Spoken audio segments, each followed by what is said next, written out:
Innal hamdalillah nahmaduhu wa nasta'inuhu wa nastaghfiruh wa na'udzu billahi min syururi anfusina wa sayyiati a'malina. May yahdihillahu fala mudhillalah wa may yudlil fala hadiyalah. Asyhadu an la ilaha illallah wa asyhadu anna Muhammadan abduhu wa rasuluh, amma ba'd. Hadirin ikhwatu iman yang sama-sama dimuliakan Allah Subhanahu wa taala.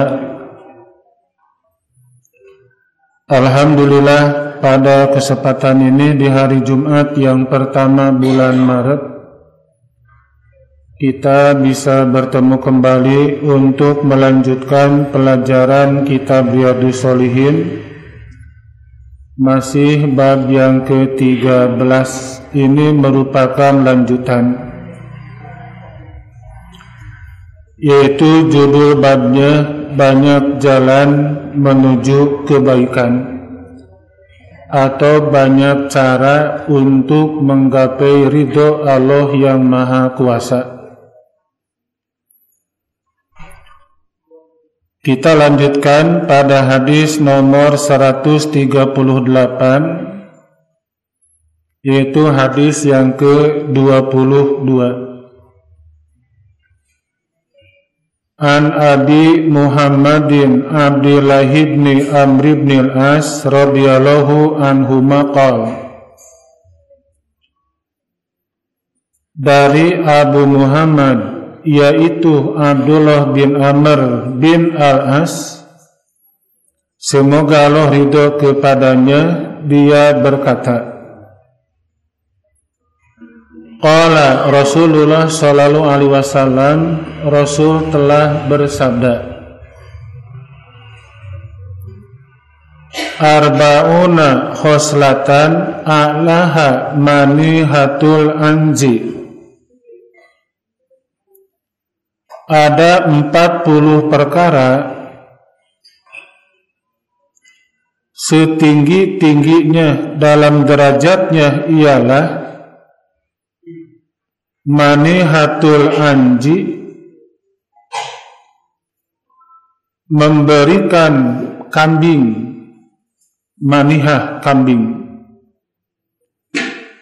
Ma min amalin ya'mala bi khoslati minha, tiada seorang pun yang mengerjakan salah satu perkara dari 40 perkara itu, roja'a sawabiha wa tasdiqo mau'udiha, dengan mengharapkan pahalanya dan mempercayai apa yang dijadikan oleh Tuhan, yang dijanjikan oleh Allah,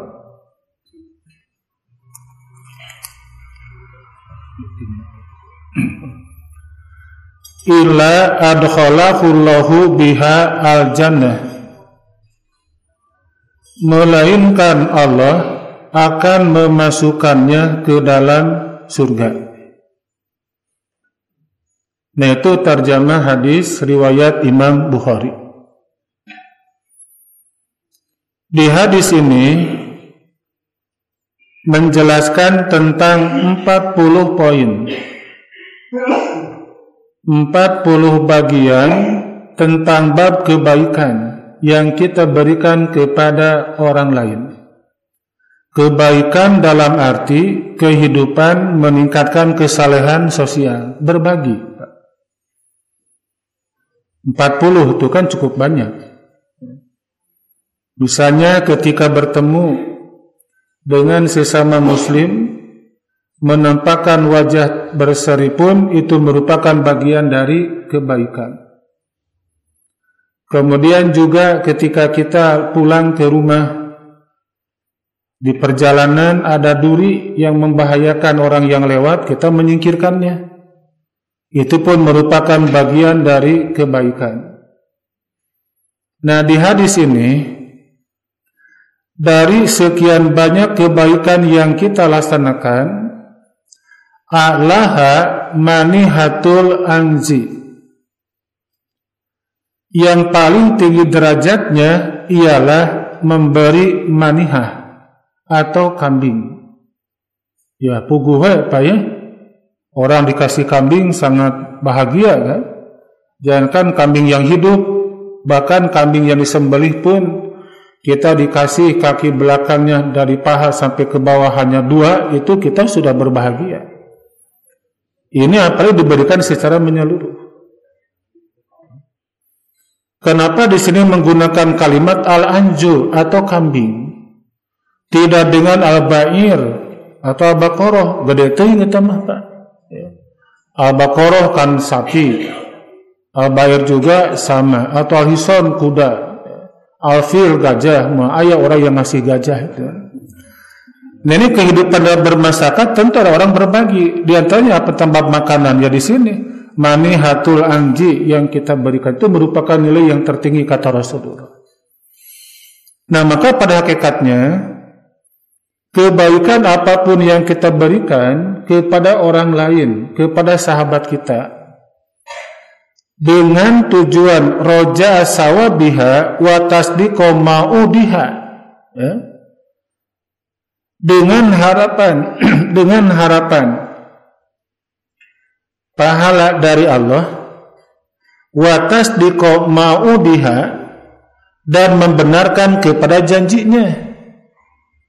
Nah itu kan janji Allah lewat lisan Rasul. Nabi kan bersabda kepada kita, di antaranya mana qasad shadaqatun min malin, tidak mungkin orang menjadi sengsara, orang menjadi bangkrut, orang menjadi pailit disebabkan dia suka bersedekah. Bahkan yang ada, Allah akan menyuburkan sedekah. Itu janji Allah lewat Rasulnya. Namun terkadang kita kan merasa khawatir dengan infak, dengan sedekah yang kita berikan munculkan kekhawatiran, takut miskin, takut susah. Itu merupakan bukan bisikan hati kita yang soleh, bukan. Itu merupakan bisikan setan. Karena kata Allah juga, a'udzubillahi minasyaitonirrajim, asyaitonu ya'idukumul faqra. Setan akan menjanjikan, akan menakut-nakuti kalian dengan kefakiran. Apabila kita hendak berinfak, hendak bersedekah, munculkan bisikan dalam diri kita, wah entong sedekah we ngeunah batur narima mane nu digawena gitu kan, asal ngeunah teu ngeunah eon gitu kan. Apa itu artinya? Enggak tahu Pak ya. Hanya orang banyak yang bilang ngeunah teu ngeunah eon. Apa artinya itu Bu? Enggak tahu kan? Iya, saya juga sama tidak tahu itu apa maksudnya kan. Ya kita yang bekerja kan, yang berkeringat banting tulang, orang Sunda suku dijieun hulu dijieun suku. Tujuannya apa? Untuk mencari uang. Uang telah dapat kita berikan kepada orang lain. Genah yang menerimakan gitu kata dong kita juga. Nah tapi Allah menjanjikan bukan begitu. Ya nuhun. Allah menjanjikan bukan seperti itu. Jadi apapun yang kita berikan kepada orang itu untuk siapa kebaikannya? Ya untuk kita yang merasakan kebaikan yang tadi. Jadi kata Rasulullah SAW, mana qasad shadaqatun min malin, tidak mungkin orang menjadi bangkrut, tidak mungkin orang menjadi pailit disebabkan dia gemar bersedekah atau gemar berinfak. Yang ada Allah akan menyuburkan sedekah. Ma min amalin ya'malu bi khoslatin minha, tidak ada seorang pun yang mengerjakan salah satu perkara dari 40 perkara yang tadi, Pak ya. Apakah dia memberikan hanya sebutir kurma, dia menyampaikan menyapa dengan tersenyum kita ketika bertemu, membuang sampah yang ada di masjid, itu kan semuanya ada pahala. Apapun yang kita kerjakan, kebaikan-kebaikan yang tadi kata Rasulullah, roja'a sawabiha wa tasdiqo ma'udiha, dengan mengharapkan pahalanya dan membenarkan apa yang dijanjikan oleh Allah. Apa itu janji Allah? Allah tidak akan menyia-nyiakan amalan seorang hamba. Sekecil apapun amalan yang kita kerjakan, Allah akan memberikan pahala dengan sempurna. Tidak akan dikurangi sedikit pun. Itu merupakan janji Allah kepada kita. Illa adkhalahullahu bihal jannah, niscaya Allah akan memasukkannya ke dalam surga. Jadi banyak cara untuk melaksanakan kebaikan, banyak cara untuk melaksanakan ibadah kepada Allah yang Maha Kuasa. Sampai di sini nyatakan ada 40. Yang paling tinggi memberikan apa? Memberikan kambing gitu kan. Ini juga kan memberikan air susu ini merupakan kebaikan, walaupun saya bawa di rumah kan ini, Pak ya.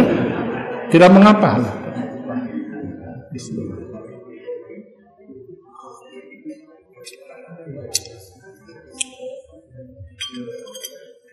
Ini susu kambing.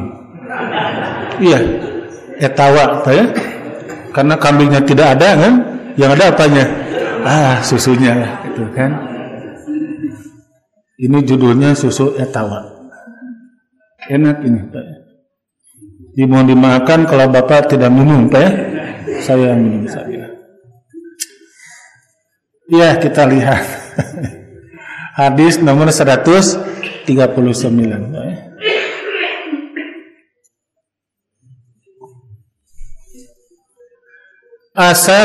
Asalisu wal isrun.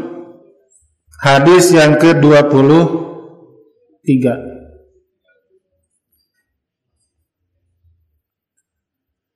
An Adi ibn Hatimin radhiyallahu anhu qala. Dari Adi bin Hatim, semoga Allah ridho kepadanya, dia berkata, Samitun Nabiya sallallahu alaihi wasallam yaqul, saya mendengar Nabi bersabda, Itakunar wala bisikin min tamrah. Jagalah diri kamu dari sentuhan api neraka. Walau bisikin tamrah, sekalipun dengan memberikan sedekah potongan kurma.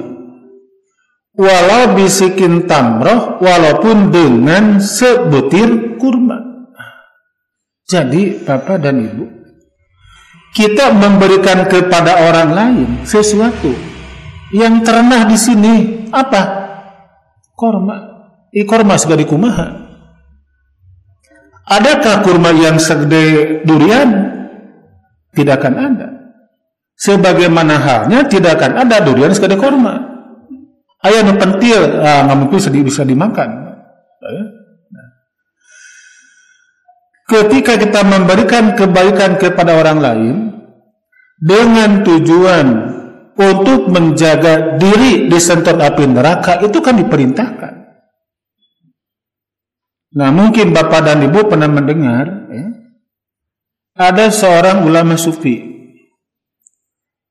Dia pernah mengatakan, barang siapa yang beribadah kepada Allah dengan tujuan ingin surga atau takut neraka, faqad asyrak, sungguh dia telah menyekutukan kepada Allah yang Maha Kuasa.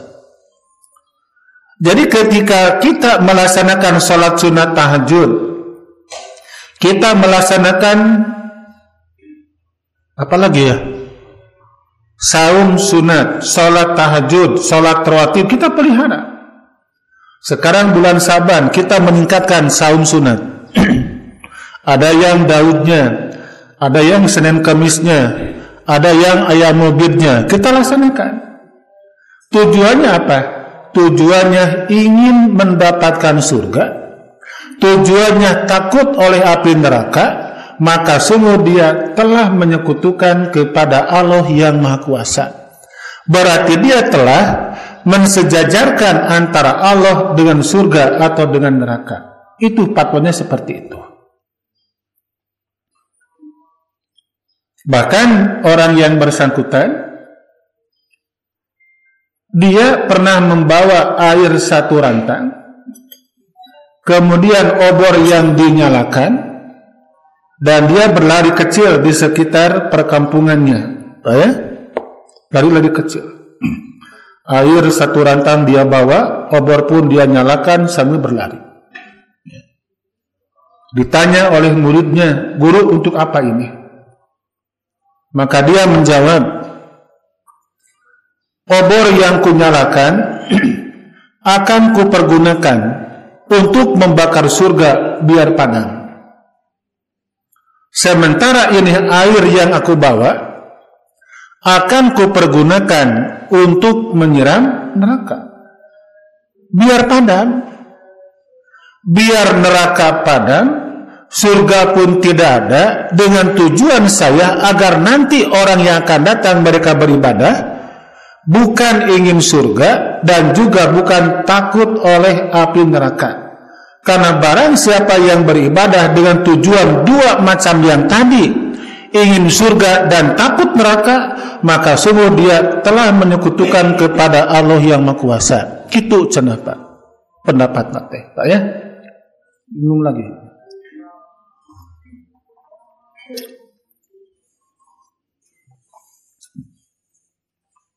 Setuju enggak Bapak dan Ibu? Kan? Ya, kita bukan masalah setuju dan tidak setuju. Apakah memang kita diharamkan beribadah dengan harapan masuk ke dalam surga? Apakah benar kita dilarang beribadah karena takut oleh api neraka? Ya, kita bongkar beberapa keterangan. Di antaranya di dalam Al-Quran dijelaskan suratnya surat Ali Imran kan 133 ya. Wasari'u ila magfiratim min rabbikum wa jannatin arduhas samawati wal ard. Dan berikutnya, hendaklah kalian berlomba-lomba kata Allah untuk menggapai surga, untuk menggapai magfirah dari Tuhanmu, dan surga yang luasnya seluas langit dan bumi. Itu kan diperintahkan oleh Allah. Silakan berlomba kata Allah. Termasuk di hadis ini. Termasuk di hadis ini. Ini hadis menyatakan sabda Nabi. Kata Rasulullah, ittaqun nar. Takutlah oleh karena api neraka. Jagalah diri kamu dari sentuh api neraka. Walau bisikin tamroh, walaupun kamu bersodakoh dan sebutir kurma. Kita bersodakoh, apa tujuannya? Takut disentuh oleh api neraka. Kita juga berinfak, apakah dengan uang, dengan seekor kambing kata hadis yang tadi, atau seekor ayam, atau ikan, apapun yang kita berikan dengan tujuan takut oleh api neraka, ingin ridho Allah yang Maha Kuasa, itu termasuk diperintahkan. Diperintahkan oleh Allah, juga diperintahkan oleh siapa? Oleh Rasulullah. Ini kan keterangan. Nah, maka fatwa yang tadi dia merupakan fatwa seorang sufi yang bernama Rabi'ah Al-Adawiyah. Dia berpaham seperti itu. Dan dia menyatakan hilangkan semua kehendak surga dan takut neraka. Tapi fokuskan apa? Al-hub, cinta, filah karena Allah yang Maha Kuasa. Karena dengan cinta akan mengubah segala-galanya. Ya memang benar ketika menerima apa ya? Dengan cinta maka akan mengubah segala-galanya. Seburuk apapun pola pikir seseorang, seburuk apapun perilakunya, ya, karena cinta maka kita akan senang kepadanya. Karena cinta kita akan senang kepadanya. Walaupun dia termasuk orang yang curang, walaupun dia tidak jujur, walaupun dia tidak, karena cinta kepadanya, ya kita mendukung. Itu kan? Nah, juga nilai kebalikannya, hilangkanlah berbagai macam kebencian.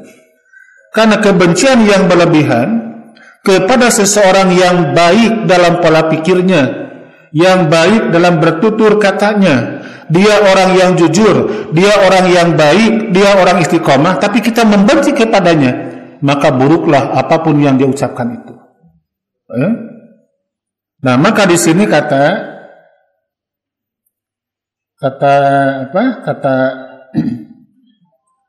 Di dalam menurut Rabi'ah Adawiyah yang tadi, hilangkanlah ketakutan kamu kepada api neraka dan hilangkanlah kehendak kamu untuk masuk ke dalam surga. Tapi tanamkanlah dan diri kamu apa? Al-hubbillah, cinta kepada Allah yang Maha Kuasa. Ya, kita memang cinta kepada Allah. Kita kan sekarang melaksanakan pengajian. Sebelumnya kita sholat subuh berjamaah. Tadi dini hari kita melaksanakan sholat sunat tahajud. Itu karena cinta kita kepada Allah. Karena kita cinta kepada Allah, maka menjanjikan kepada kita apapun yang kita hendaki, apapun yang kita inginkan diberikan cepat atau lambat. Kita bersedekah sebutir kurma, tujuannya apa? Takut api neraka. Allah kan menerimanya, Pak. Dia tidak ada pernyataan bahwa barang siapa yang beribadah karena ingin surga, takut neraka, itu termasuk syirik. Enggak seperti itu. Itu fatwa kita abaikan. Ya, ini kan merupakan penguat dari Rasulullah Sallallahu Alaihi Wasallam. Ittaqunar walau bisikit tamrah. Takutlah pada siksa neraka, atau jagalah diri kamu dari sentuhan api neraka, walau bisikit tamrah, walaupun dengan sebutir kurma. Maksudnya kamu bersedekah dengan sebutir kurma dengan niat takut oleh api neraka, itu diperintahkan oleh Rasulullah Sallallahu Alaihi Wasallam. Ya? Apalagi kalau sakilo gitu kan, sakilo atau sadus itu kan korma teh. Ini mas satu biji saja gitu kan, boleh dimanfaatkan.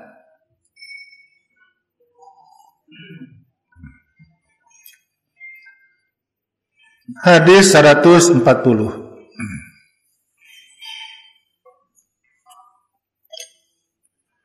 Wa fi riwayatin lahuma anhu qol,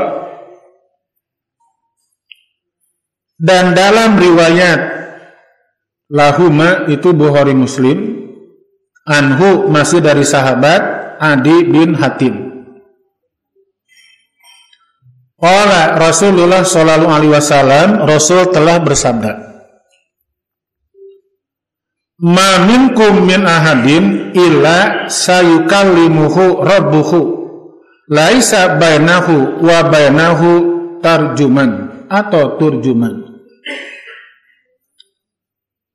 Tiada seorang pun dari engkau semua melainkan akan diajak berbicara oleh Tuhannya, sedangkan antara dia dengan Tuhannya tidak ada seorang penerjemah pun.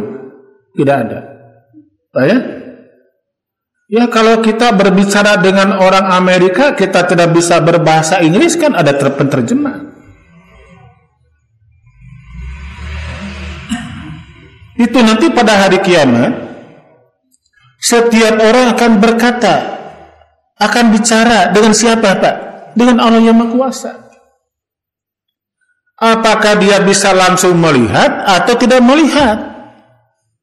Nah, itu nanti bagaimana Allah yang Maha Kuasa pada hari kiamat.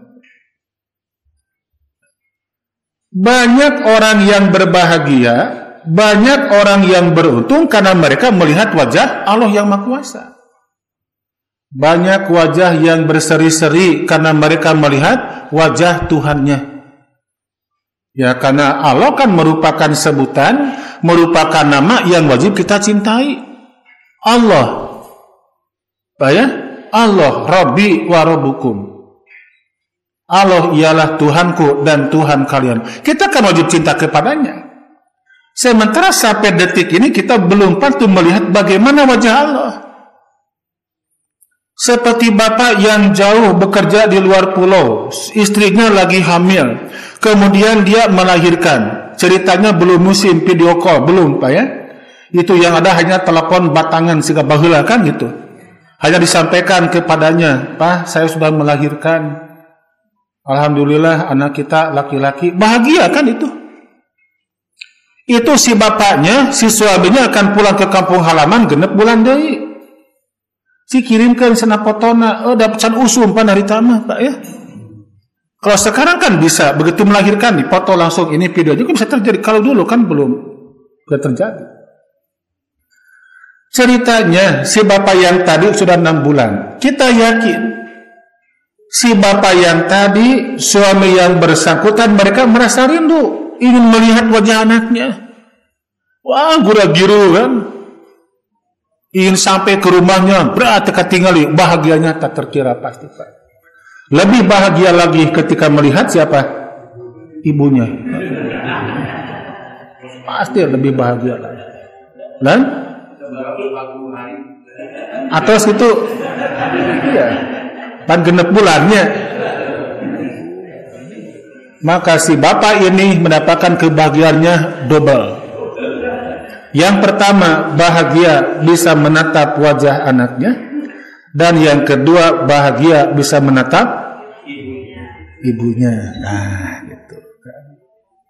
Kita cinta kepada Allah. Nanti kita bertemu. Mungkinkah akan menatap wajah Allah? Rahasia Allah, teman. Percakapan apa antara kita dengan Allah itu? Ya, percakapan tentang amalan apa yang kita miliki selama hidup di dunia.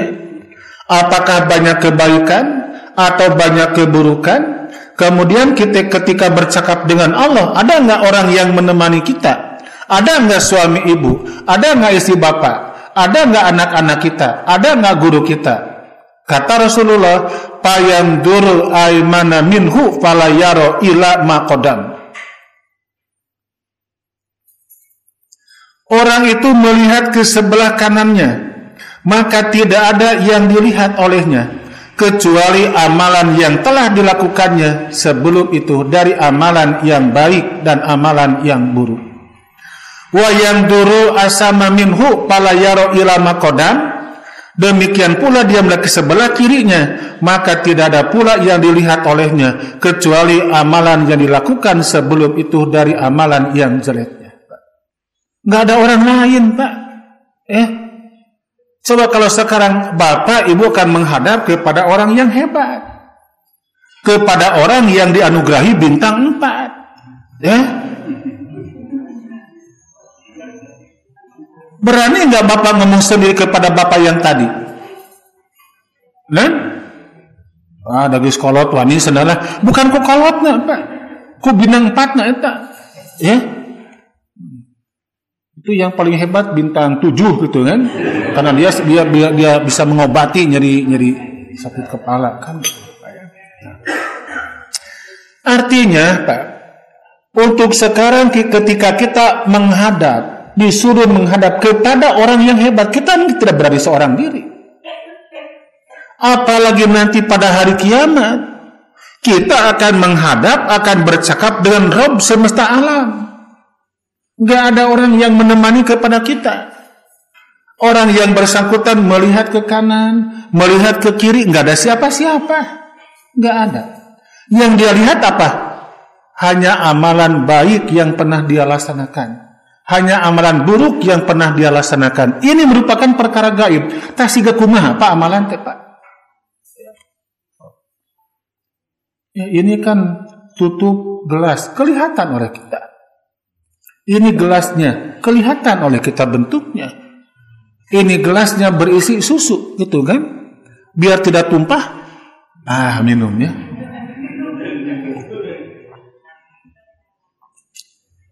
Di saya kata dokter harus kalau berbicara selang dengan minum susu etawa, gitu kan? Kalau ketika ceramah Ramadan, kuma dok, ya entong pan keur puasa eta gitu kan, paling dibekal gitu kan.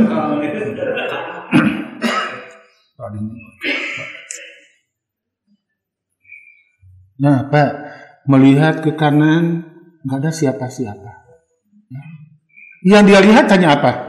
Amal baiknya. Tan kumaha, Pak, amal baik teh. Cik, anu kumaha? Rehat kakenca, nggak ada orang. Yang ada siapa? Amal keburukannya yang ada. Semua terlihat.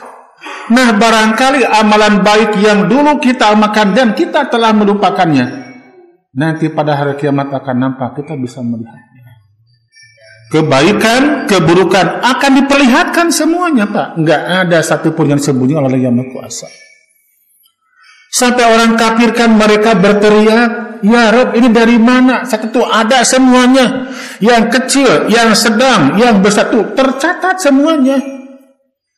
Allah merespon, bacalah kitab kamu, cukup kamu akan melihatnya, merasakan, kamu akan mengakui.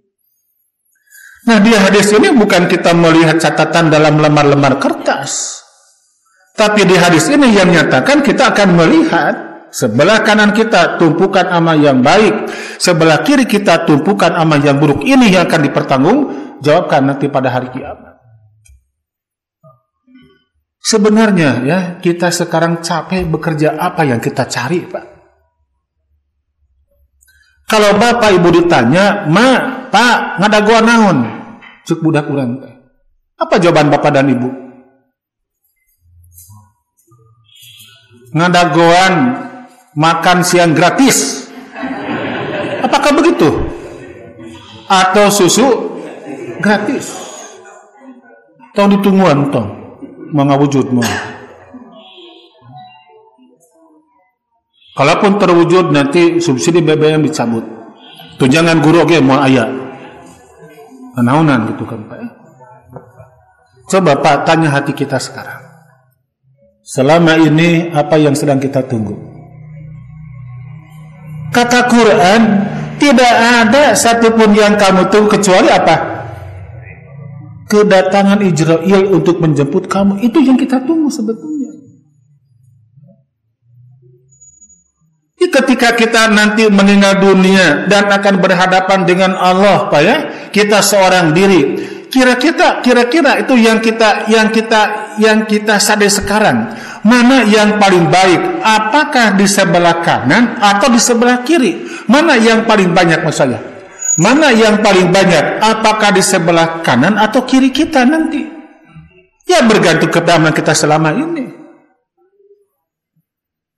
Ternyata yang lebih banyak ialah yang ada di sebelah kiri. Kita mau berteriak minta tolong kepada siapa?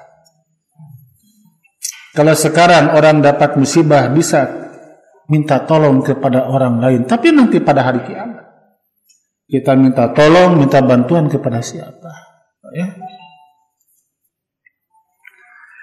Wa yanzuru baina yadayhi fala yara ila nar tilqa wajhi. Nah, ini yang lebih menakutkan sebetulnya. Dia melihat pula antara kedua tangannya, maka tidak ada yang dilihatnya kecuali neraka yang ada di hadapannya. Neraka di hadapannya. Ini bagi siapa? Ternyata dimiliki oleh orang yang lebih melaksanakan berbagai macam keburukan. Kecurangan dia laksanakan itu kan, ketidakadilan dia laksanakan, kebohongan dia laksanakan. Itu kan numpuk keburukan-keburukan seperti itu. Jangan disangka kita tidak berdosa. Ketika orang mendukung orang-orang yang curang, ketika kita memberikan support kepada orang-orang yang curang, berarti itu fungsinya apa berarti? Berarti kita menyodakokan untuk berbagai macam kemaksiatan. Bukankah kecurangan, kemaksiatan merupakan sebuah kemungkaran? Kata Rasul bagaimana Pak? Man ra'a minkum munkaron falyughayyirhu biyadihi. Barang siapa di antara kalian kemungkaran, maka hilangkanlah dengan jabatannya. Jangan terbalik, kemungkaran didukung dengan jabatannya. Tapi hilangkan dengan jabatannya. Tidak punya jabatan senakang, bilisani dengan nasihat. Tidak bisa memberikan nasihat. Karena tidak setiap orang punya jabatan, tidak setiap orang mereka bisa memberikan nasihat. Maka langkah yang ketiga, kamu jabatan tidak punya, nasihat juga tidak punya, tidak bisa. Pabi qalbi atau kuhate mengutuk tentang kemungkaran, kecurangan yang ada di hadapan kita. Kutuklah dengan hati kita. Padalika adapun iman itu merupakan iman yang paling lemah, kata Nabi. Menghilangkan kemungkaran dengan hati termasuk iman yang paling rendah. Sekarang berbalik, kemungkaran didukung oleh seseorang. Mana iman dia? Tidak ada. Tidak ada. Jadi ini wayang duru, kata Rasul, wayang juru baina yadaihi falayaro ila nar tilqa wajhi. Dia melihat pula antara kedua tengah-tengah maksudnya Pak ya, maka tidak ada yang dilihatnya kecuali neraka yang ada di hadapannya. Maka dengan ini kata Rasulullah, fattakunar walau bisikki tamroh, maka takutlah engkau semua pada siksa neraka sekalipun dengan bersedekah potongan kurma. Paman lam yajid pabi kalimatin thayyibah, kemudian barang siapa yang tidak menemukan sesuatu untuk disedekahkan, maka bersedekahlah dengan ucapan yang baik. Tuh, ucapan yang baik, tutur kata yang benar, kejujuran merupakan sedekah. Kita kudu pakai harta, beda aja yang memberikan domba kan? Orang memberikan kambing menggunakan biaya enggak Pak? Menggunakan biaya. Tapi ketika bertutur dengan baik, bertutur dengan sopan, membutuhkan biaya, Pak. Tapi ternyata itu pun merupakan bagian dari sedekah ibadah kita kepada Allah yang Maha Kuasa. Itu, Pak. Nah, maka logikanya dari hadis ini, adapun orang-orang yang ketika amal baiknya lebih banyak dibandingkan dengan amal buruk, dan Allah memberikan pengampunan kepadanya, maka tidak ada yang dia lihat antara kedua tangannya kecuali surga yang penuh dengan kenikmatan. Ini wajib kita imani. Pasti nanti akan terjadi pada hari kiamat. Setiap orang akan berbicara dengan Allah tanpa ada seorang penerjemah. Bakal ngartos semua senang ke, pasti bakal memahami, karena Allah yang punya bahasa, Allah yang maha berkuasa. Jadi kita tidak perlu asana orang kursus bahasa Arab disingkat nyambung bahasa Allah sana mau ya, nggak perlu kursus bahasa Arab. Pokoknya tingkatkan iman dan takwa kita kepada Allah yang maha kuasa ya. Bapak dan Ibu yang saya hormati dan yang Allah muliakan, itu saja Pak ya yang bisa saya sampaikan pada kesempatan ini. Jadi nanti 2 hadis lagi akan bersambung dengan bab yang baru, ya bergantung nantilah saja waktunya. Jadi untuk pertemuan sekarang dicukupkan dulu sampai di sini. Barangkali ada pertanyaan silakan. Mangga Pak, sok langsung nggak?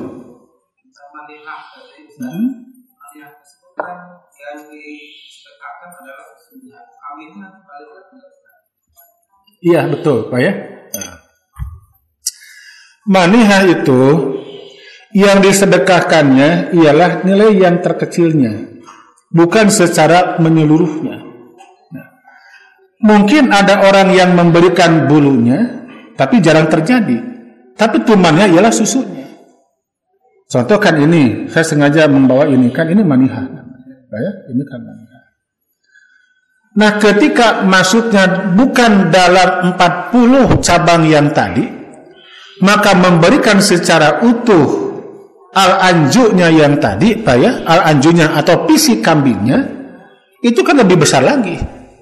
Jangankan itu, bahkan memberikan susunya atau manihah al-anji yang tadi, itu merupakan pahalanya yang sangat luar biasa. Nah, kita tengok keterangan yang lainnya. Di hadis yang lainnya itu munculkan keterangan yang menyatakan bukan sebatas susunya, tapi juga utuh yang disebut dengan seekor kambing itu, Pak ya. Jadi ini dalam hadis yang tadi memang itu mandianya ini cairan susunya. Dan adapun itu akan balik lagi kepada siapa? Kepada orang yang punyanya, kan gitu ya. Iya. Tapi bisa nggak dengan yang lain seperti rumahnya si kopi? Pokoknya ada sesuatu yang beringat, tapi balik lagi ke kita umumnya. Ya ada, itu kan memberikan modal Pak ya. Misalnya Bapak punya rezeki yang melimpah, kemudian ada orang yang jujur, ada orang yang baik, dia pintar berbisnis tapi dia tidak punya modal. Sok sekarang kamu berikan modal, kira-kira mau usaha apa? Ini ada uang 10 juta, sok dimodalan saya. Tapi nanti harus balik lagi bulan ini tanpa ada tambahan. Mau nggak? Oh mau, kenapa? Nah itu termasuk manihatul anji termasuk. Ya. Itu untuk anji merupakan salah satu kiasan Di kebaikan apapun yang kita berikan, walaupun yang kita berikan kan balik lagi kepada kita dan dapat mengambil manfaatnya, itu termasuk nilai yang paling tinggi. Beda dengan orang memberikan bantuan atau modal dengan catatan bagi hasil. Nggak masuk ke sini. Yang masuk ke sini adalah uang tersebut balik kepada orang yang meminjamkan tanpa ada nilai yang lebih, kan gitu, Pak ya. Itu bisa masuk gitu, kan. Masih ada yang lain? Iya, silakan.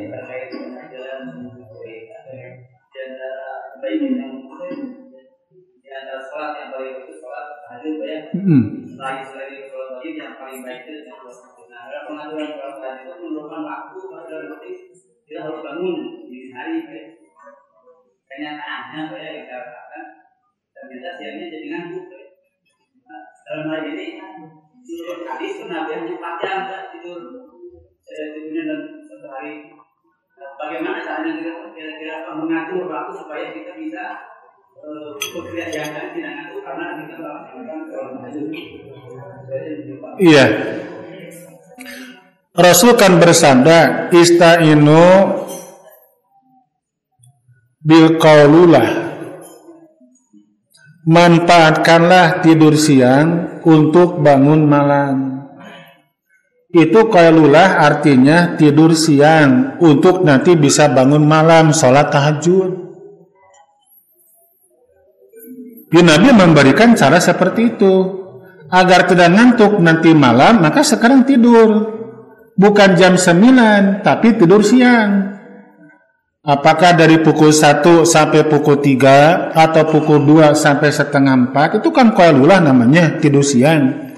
Bisa membantu kamu, kata Nabi, untuk bangun dini hari dengan niat untuk sholat sunat tahajud. Itu caranya, ya. Jadi ulah bangun heula dini hari, kemudian nantinya nunutan gitu kan, mending sare heula untuk nanti bangun, itu kan, itu yang Nabi perintahkan. Dan jadikanlah penolongmu makan sahur untuk siang, untuk saum di siang hari. Itu makan sahur untuk membantu kita saum di siang hari, kemudian tidur siang untuk membantu kita bangun janari untuk sholat sunat tahajud. Itu kata Rasul. Ya, masih ada.